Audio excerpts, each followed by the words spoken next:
ماشي اي قصه كنشوفوها كتعني ان هاد القصه هادي بدات بالحب، ولكن كاين واحد القصص اللي بداو بواحد الصدفه صغيره وتحولوا لواحد الحاجات اللي كبار بزاف. القصه ديال اليوم بعثتها لي واحد البنت وطلبات مني انني نقولها لكم في الفيديو ديال اليوم. البنت اسمها يسرا وكتقول بانها بنت عاديه جات من عائله محافظه، وكتقول انها تربت على المسؤوليه اكثر من الاحلام ديالها، يعني ما كانش عندها احلام واهداف اكثر ما تكون عندها واحد الاستقلاليه ديالها. الخدمه ديالها كانت اونلاين، كانت مجال اداري وترجمه لشركات اجنبيه، وهذا الشيء بالنسبه لي كان غير واحد الوسيله باش توقف فيها على رجلها، لحقاش هي كانت كتدرس واحد المجال اخر، وفي نفس الوقت كانت كتخدم هذه الخدمه هذه غير باش تعاون راسها ووالديها. هذه الخدمه هذه خلاتها انها تتعرف على الناس من دول مختلفه، ماشي فقط الناس اللي كتخدم معاهم في الشركه ديالها، وانما حتى الناس اللي كتقدم لهم الخدمات. وكانوا معظم الناس اللي كيخدموا معاها هما الاسيويين والصينيين بالخصوص. هي في الحقيقه كانت فقط كتركز على الخدمه ديالها وما كانتش بزاف مهتمه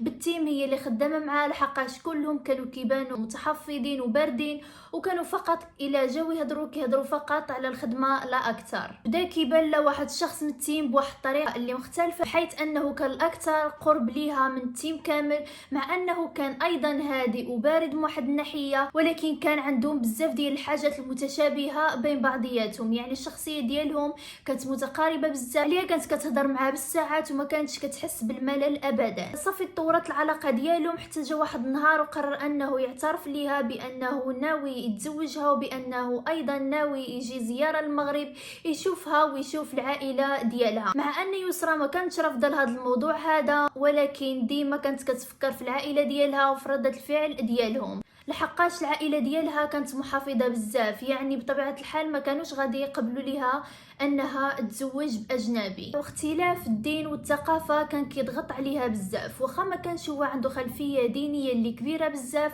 ولكن هذا الموضوع هذا كان عندها بزاف ديال التخوفات منه. صافي جا واحد النهار اللي يسرا استجمعت القوه ديالها وقررت انها تواجه العائله ديالها بهذا الموضوع هذا. ولكن بطبيعه الحال العائله ديالها انقسمت لقسمين، واحد القسم اللي كيقول لها بانها ما خصهاش تزوج، وكان رافض رفض تام للزواج ديالها، بحيث انه كانوا كيشوفوا بان بيناتهم بزاف ديال الاختلافات وبلي العلاقه ديالهم ما غاديش تمشي مزيانه. وبعيدا على هذا الشيء كامل فيسرا كانت عزيزه عليهم بزاف، فما قدروش انه يخليوها تمشي لواحد الدوله، كانوا خايفين ان الحقوق ديالها تضيع. والقسم الثاني ايضا كانوا خايفين على يسرا من هذا الشيء هذا كامل، ولكن كانوا قادرين انهم يقدموا لها الدعم الكامل، ولكن توقف على القرار ديالها. يعني انه اذا طرات لها شي حاجه فهم ما غاديش يتحملوا المسؤوليه ديالها. ايضا من ناحيه ديال الزوج ديالها فالعائله ديالو ما كانتش متقبله هذا الموضوع، يعني كانت شويه متردده، لحقاش ما كانوش متوقعين ابدا بانه غادي يختار يتزوج واحد البنت اللي من المغرب.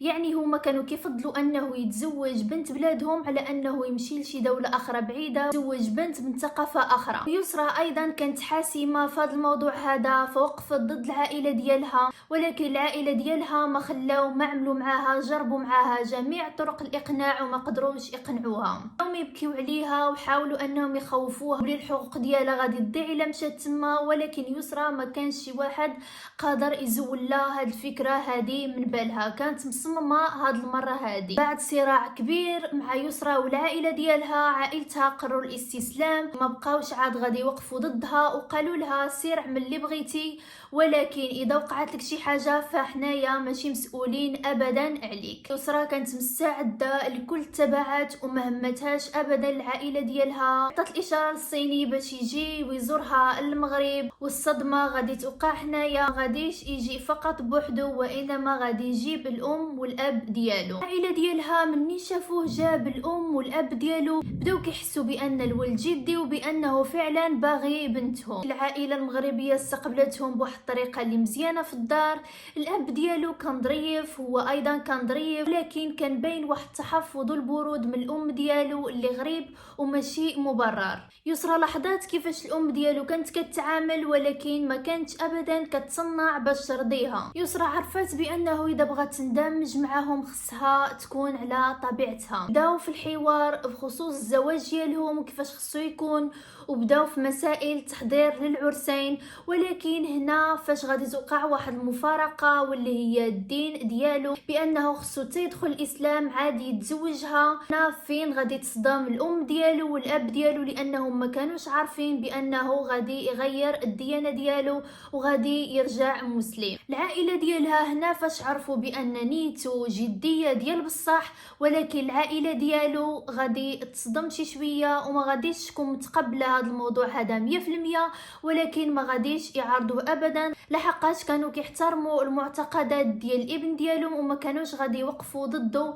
بخصوص هذه المساله هذه. بداو تحضيرات العرس وقرروا انهم يعملوا هنا عرس في المغرب، وايضا من يمشيو للصين يعملوا عرس تما باش العائله ديالهم في الصين تحضر. العائله المغربيه بداو كيوجدوا العرس وايضا حددوا النهار، والصيني والام والاب ديالو قرروا انهم يرجعوا للصين على قبل ما يرجعوا المغرب باش يديروا العرس. وبطبيعه الحال كان يسرى خصها تمشي وتنتقل للصين عند الزوج ديالها. من بعد ما تسالى العرس مشات معاه ومع الام والاب ديالو للصين. هنا كانت مرحله جديده في الحياه ديال يسرى، حيث كان عليها تعلم اللغه الصينيه وايضا كان عليها تندمج مع المجتمع وتعلم الثقافه ديالهم. هذا الشيء هذا كان شويه صعيب على يسرى بحكم انها كانت ماجه واحد الثقافه اللي مغايره على الثقافه الصينيه. عليها كانت كتحاول انها تعلم الصينيه وتسجلات في الجامعه تما باش تعلم اللغه وايضا تعرف على الثقافه في نفس الوقت. مع انها دخلت للجامعه وبدات حياتها تما وكل شيء كان مزيان، انما ديما كانت كتحتاج واحد المجهود ذهني اللي مضاعف فقط باش تطلب الاكل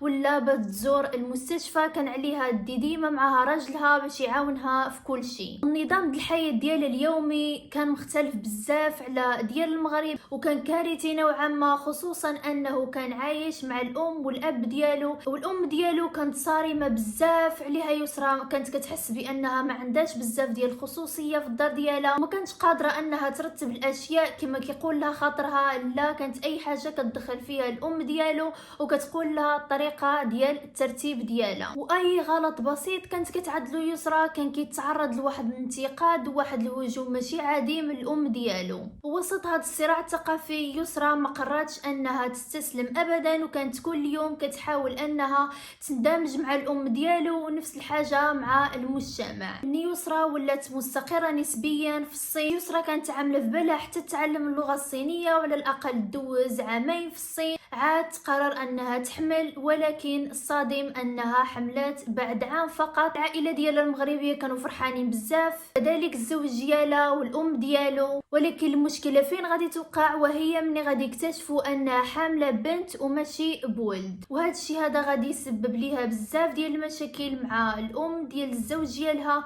بحيث انها ما قدراتش تقبل هذا الموضوع ابدا، وكتقول له بانه اذا كانت زوج صينيه فهي كانت غادي تحمل ليه بولد. وهي في الاول كانت كتقول ليسرى بانها خصها تولد باش تندمج مع المجتمع، ودابا ملي زقات حامله بنت فهي تقلبت عليها بواحد الطريقه اللي ماشي عاديه.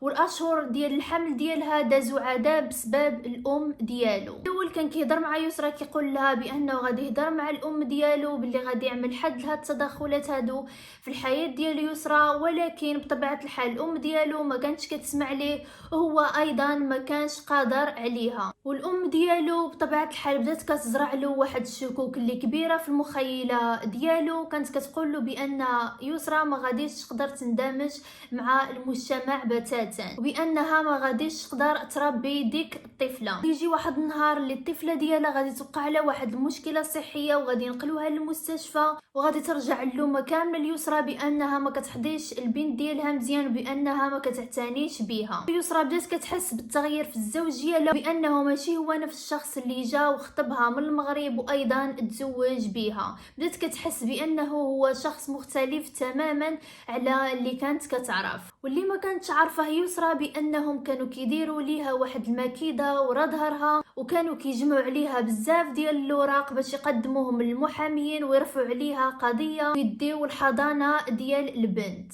وحتى الزوج ديالها ما كانش معارض لهذا الموضوع ابدا. الام ديالو لعبت له على عقله، وايضا هو صافي عيا من هاد النزاعات اليوميه المتكرره.